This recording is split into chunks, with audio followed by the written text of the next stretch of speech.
যদি অনেক বড় লোক হও, তোমার ফ্যামিলি যদি অনেক টাকা থাকে, তাহলে ভাই তোমার জন্য এই মোটিভেশন না, তাহলে তুমি তোমার মতন করে চিন্তা করতে পারো। বাট টাইমকে তুমি কাজে লাগাও নাই, টাইমকে ওয়েস্ট করছো, তো তোমার ড্রিমকে যে পরে দেখা যাবে স্যাক্রিফাইসটা করতে হবে। স্যাক্রিফাইস করলে দেখা যাবে তোমার আদার অপশনস গুলো খুঁজতে হবে। আদার অপশনস বলতে কি আছে? আদার অপশনের মধ্যে তুমি হয়তো ন্যাশনাল ইউনিভার্সিটিতে যাবা, সেগুলোও ভালো, সেগুলো থেকেও অনেক ভালো ভালো করতেছে, ভালো স্টুডেন্টস আছে, বাট স্টিল তাদের সাথেই তুমি যখন কথা বলবো, তাদেরকে যে দেখবা যে তাদের সেশন জট অনেকক্ষণ হয়তো থাকে, পাস করতে সমস্যা হয়। প্রাইভেট ইউনিভার্সিটিগুলোর ক্ষেত্রে যদি চিন্তা করো, তাহলে তোমার প্রাইভেট ইউনিভার্সিটিগুলো এখন অনেক ভালো করতেছে, ট্রুলি বলতেছি অনেক ভালো করতেছে, বাট তোমার তো একটা ফিনান্সিয়াল অ্যামাউন্ট লাগবে। অন দ্য আদার হ্যান্ড চিন্তা করো, তুমি যে পাবলিক ইউনিভার্সিটিগুলো টার্গেট করছো, সেগুলোতে তোমার বাবা মার প্রতি চাপ কতটা কম থাকবে। যদি তোমার কাছে, তুমি যদি অনেক বড় লোক হও, তোমার ফ্যামিলি যদি অনেক টাকা থাকে, তাহলে ভাই তোমার জন্য এই মোটিভেশন না, তাহলে তুমি তোমার মতন করে চিন্তা করতে পারো। বাট স্টিল আমি সবার জন্য বলতেছি, যারা অ্যাকচুয়ালি নিজের সেলফ রেসপেক্টটা রাখো না, আমি কলেজ লাইফ পর্যন্তই বাবা মার প্রতি নির্ভরশীল থাকবো, তারপর থেকে আমি নিজের প্রতি নির্ভরশীল হইতে চেষ্টা করবো এবং ফ্যামিলিকেও আমি সাপোর্ট দিতে চেষ্টা করবো। সো ওই ভাবে যদি চিন্তা করো, তাহলে তোমার কিন্তু এই টার্গেট গুলাতেই আসলে আগাইতে হবে। ঠিক আছে, ভালো করার অনেক রাস্তা আছে। আমি যে রাস্তাটা বলছি, এটা হচ্ছে অনেক রাস্তার মধ্যে একটা রাস্তা। এই রাস্তাটার মধ্যে তুমি ফ্যামিলিকে প্রেশার ফেলবা না, এতটুকু আমি গ্যারান্টি দিতে পারি।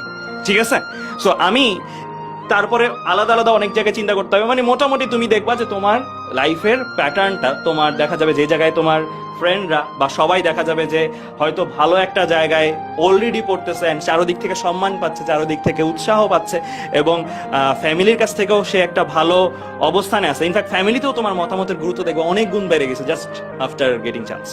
তুমি দেখবা যে তোমার মানে বিভিন্ন জায়গা থেকে তোমাকে ইনভাইট করা হচ্ছে, তোমাকে দেখা যাবে যে মানে তোমার সামনের যে 4 বছর বা একাডেমিক যে লাইফটা, ওই একাডেমিক লাইফের কত বড় যে একটা রিলিফ ভাইয়া, যে তোমার চিন্তা করতে হচ্ছে না তোমার মানে টাকা ইনকাম করে একটা ভার্সিটিতে, প্রাইভেট ইউনিভার্সিটি বা একটা জায়গায় এতগুলো টাকা দিতে হবে। সো তখন দেখা যাবে তুমি ওই অ্যামাউন্ট অফ মানি গুলো দিয়ে তুমি দেখা যাবে তোমার আদার স্কিল ডেভেলপ করতে পারো, তুমি অনেক বিজনেস দিতে পারো। মানে মোট কথা তোমার অপরচুনিটিস অনেকটা বেশি থাকবে, অনেক বেশি থাকবে, যেটা তুমি নিজে এক্সপ্লোর করতে পারো। অ্যান্ড আরেকটা বেস্ট পার্ট, যেটা তুমি যেহেতু এই ইউনিভার্সিটি টার্গেট করছো, এই ইউনিভার্সিটিগুলোতে ম্যাক্সিমাম কারা যাবে, যারা দেখা যাবে মেরিটোরিয়াস। অ্যান্ড মেরিটোরিয়াস যারা যাবে, তারা যদি তোমার চারপাশে বসে থাকে, তাদের সাথে কিন্তু তুমি ইভেনচুয়ালি একটা ভালো নেটওয়ার্ক পাচ্ছ, কারণ ওরা দেখবা যে পাশ করার পরে অনেক ভালো ভালো জায়গা যাচ্ছে। অ্যান্ড তখন তুমি যখন বের হওয়ার পরে দেখবা alumni base, and alumni base দেখবা যে প্রচুর স্ট্রং। অ্যান্ড এটা তোমাকে অনেক হেল্প করবে আসলে একটা ভালো ইউনিভার্সিটি, যেটাকে আমরা বলি এমন না যে পড়াচ্ছে রাত দিন ডিফারেন্ট, পড়ানো বলতে পারবো মোরারলেস সেম, বাট স্টিল এই নেটওয়ার্কটার দামই কিন্তু অনেক। এই নেটওয়ার্কটা তুমি কোনোভাবেই আসলে টাকা দিয়ে পাওয়া না আর কি। এই জিনিসটা তোমার জাস্ট ভালো ভালো জায়গায় টার্গেট করে নিজেকে যোগ্যতার প্রমাণ দিয়ে আসলে আসতে হবে। তো এই হচ্ছে তুমি ছিলা 2022 সালে, এই হচ্ছে তুমি 2024 সালে। দুইটা চিত্র হতে পারে তোমার, তুমি বাছাই করে নাও আসলে তোমার কোন চিত্রটা দরকার, কোন জায়গাটাতে তুমি মোর কমফোর্টেবল। সো এই জিনিসটা আমি তোমাদেরকে সাবধান করে দিতে চাইছি, একদম সূচনা লগ্নি, কারণ আমি জানি যে আজকের এই লাইফটা অনেকেই দেখতেছো, অনেকে শোনার পরেও হারায় যাবা, আবার অনেকে শোনার পরে ধরে রাখবা। এই যারা যারা ধরে রাখবা, তাদের জন্য আসলে এই সেশনটা, যেন হচ্ছে তুমি পুরো জিনিসটাই আসলে ক্লিয়ার একটা পিকচার পাও যে এইচএসসি লাইফে কিরকম ভাবে আগানো উচিত।